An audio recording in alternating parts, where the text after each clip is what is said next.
ঘড়ির কাঁটায় এই মুহূর্তে বাজছে হচ্ছে 12টা 11। সো আমি এখন কিন্তু বেরিয়ে পড়েছি হাঁটতে, মানে দিল্লির রাস্তা, দিল্লির গলি। তো এখন হাঁটতে বেরিয়েছি, কারণ খাওয়া দাওয়ার পর একটুখানি হাঁটা ভালো। আমি কোন গলি দিয়ে যাচ্ছি দেখো ভাই, হন্টেড, প্রচুর একদম আলো নেই সেরকম। হ্যাঁ, এমন একটা গলি দিয়ে যাচ্ছি আমি এখন। আর এসব জায়গায় থাকলে আপনারও মনে হবে না কখন সময়, কখন দিন হচ্ছে, কখন রাত হচ্ছে। এবং যারা দিল্লিতে থাকে তারা রাত্রিবেলা খাওয়ার পর একটু ওয়ার্ক করে।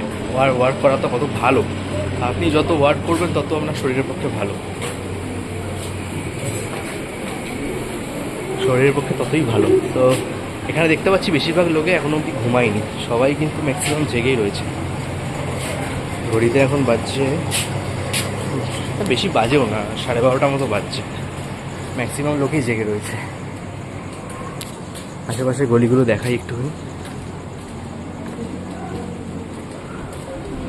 দেখুন।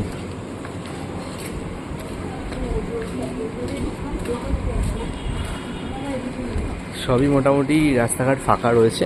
এবং রাস্তাঘাট ফাঁকা থাকলে কী হবে, বাড়িতে কিন্তু সবাই জেগে রয়েছে। এবার এই গলিটা দিয়ে যাবো আমরা।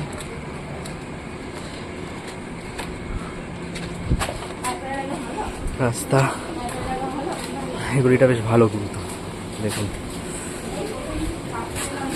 12টার সময় আমি হাঁটতে বেরিয়েছি রীতিমতো।